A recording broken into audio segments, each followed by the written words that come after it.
Innovative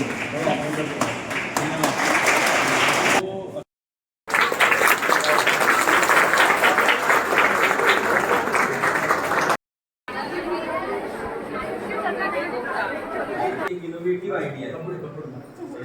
बच्चों का पूरा सिलेबस एक ही बुक में है। एनईपी के अकॉर्डिंग अभी सर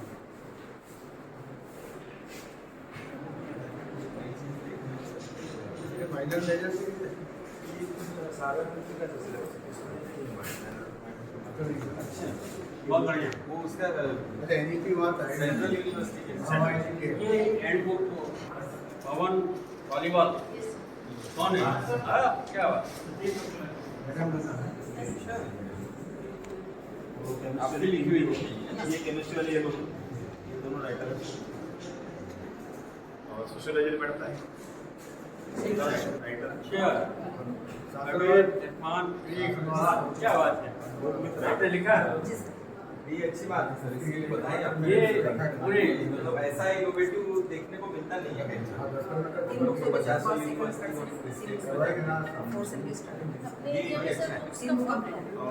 माइक्रोबायोलॉजी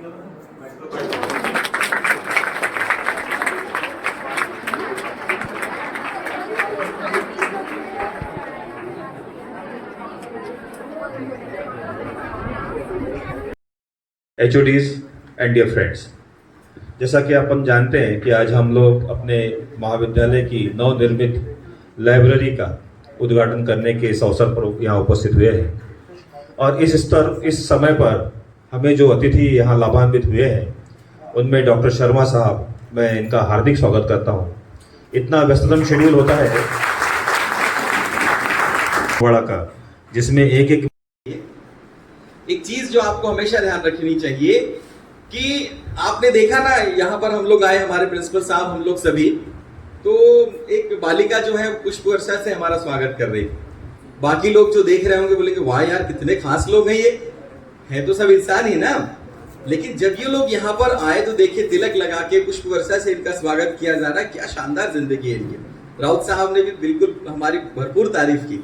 तारीफ इसलिए की क्योंकि हमारे प्रिंसिपल साहब हो, हमारे सीनियर प्रोफेसर डॉक्टर लक्ष्मीचंद साहब हो, मंचासीन अतिथि हो, इन्होंने अपनी लाइफ में वो मेहनत करके उस मुकाम को हासिल किया है। बट आपको दिखा क्या? वो फूल। ठीक है, तो सबको फूल ही पसंद है कि कुछ और भी पसंद है? फूल अच्छे लगते हैं ना? कौन से, हिंदी के कि इंग्लिश के? कौन से फूल अच्छे लगते हैं बताओ? हिंदी वाले, क्योंकि उसकी लाइफ बड़ी अच्छी। हम सब ऐसी ही लाइफ चाहते हैं और ऐसी ही लाइफ चाहते हैं, इसलिए आप एक बात ध्यान रखिएगा, फूल बन के जीना भी क्या जीना, सुबह खिलोगे शाम को मुरझा जाओगे। फूल बन के जीना भी क्या जीना, सुबह खिलोगे शाम को मुरझा जाओगे। जीना है तो पत्थर बन के जियो, कभी तराशे गए तो खुदा बन जाओगे। भगवान ने आपको लाइब्रेरी दे दी, अच्छे स्थान दे दिया, बहुत हवादार कमरे में आप बैठ रहे हैं, पढ़ाई लिखाई, एक पहचान दे दी, यूनिफॉर्म दे दिया। पर स्थिति जहां की तहां, मैं प्राय जैसे कि सनेसर साहब सवाल कर रहे थे कि कहां से उगता है सूरज, मैं प्राय जाके कहता हूं कि कोई मेरी हाथ की ओर जाओ, ध्यान से देखिए कितनी उंगलियां, कितनी है?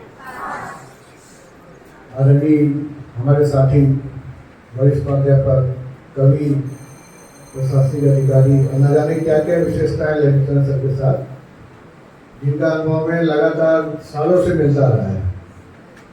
मेरे साथी डॉक्टर सनेसर सर, जो कि भारत निर्वाचन आयोग के अंतर्राष्ट्रीय प्रशिक्षक हैं, ये न जाने कितने चीफ सेक्रेटरी, IAS अधिकारी, IPS को प्रशिक्षण दे चुके हैं।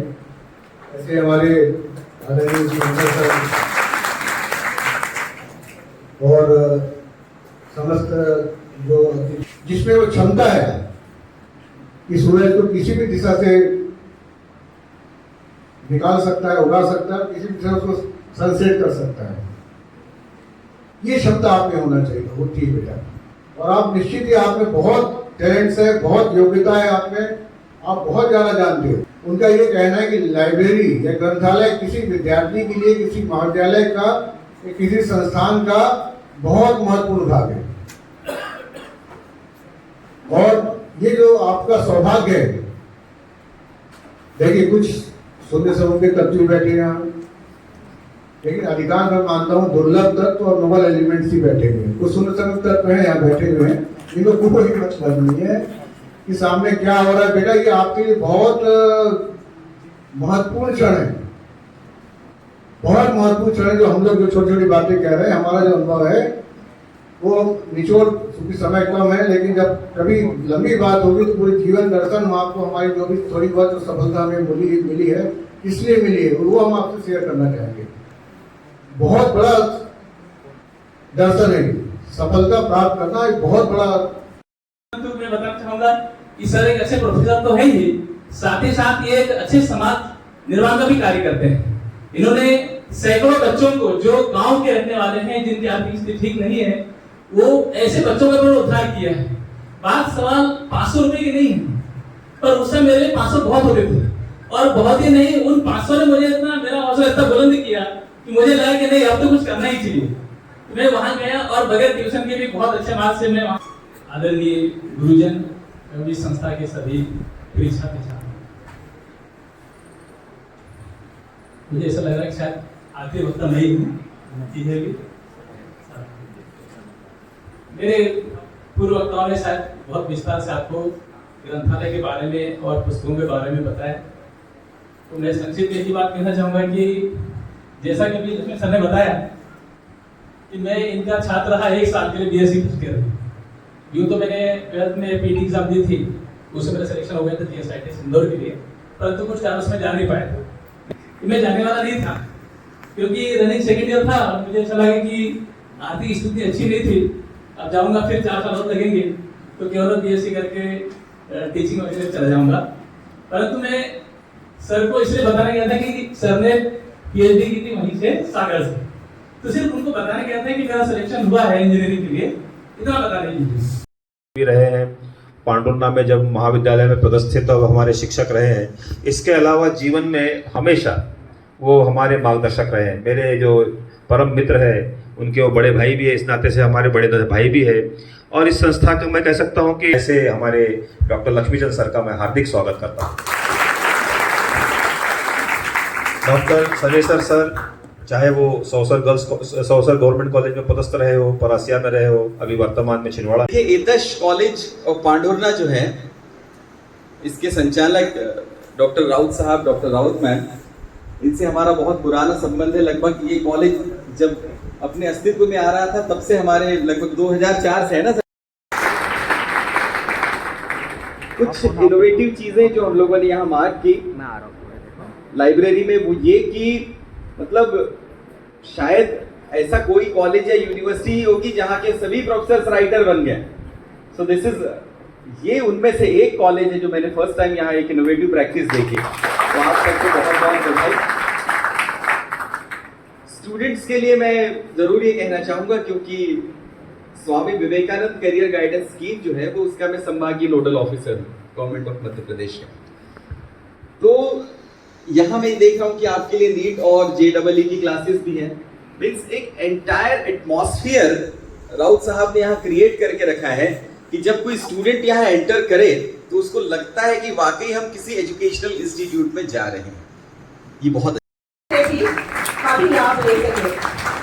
साथ ही में डॉक्टर लक्ष्मीचंद सर जो कि रीजनल डायरेक्टर है घोष विश्वविद्यालय के, उन्हें भी धन्यवाद देती हूँ कि उन्होंने हमारा जो निमंत्रण पत्र था वो टेलीफोन पे स्वीकार किया और आए और हमें बहुत अच्छा मार्गदर्शन दिया। हमारे ग्रंथालय की में कुछ उन्होंने सुझाव भी दिए कि और ग्रंथालय को किस अच्छा तो है बट और इसको और क्या इसमें चीजें होनी चाहिए। तो मैं उन्हें भी बहुत बहुत धन्यवाद देती हूँ कि सर आपने बहुमूल्य कीमती समय हमें दिया। साथ ही डॉक्टर सनेसर सर, ये भी हमसे बहुत पहले से जुड़े हुए हैं, उन्हें भी बहुत धन्यवाद देती हूँ। उन्होंने बच्चों को बहुत अच्छा मार्गदर्शन दिया है और बताया कि किस तरह से लक्ष्य निर्धारित करता है। तो मैं चाहूंगी कि मेरे बच्चे इन लोगों ने जो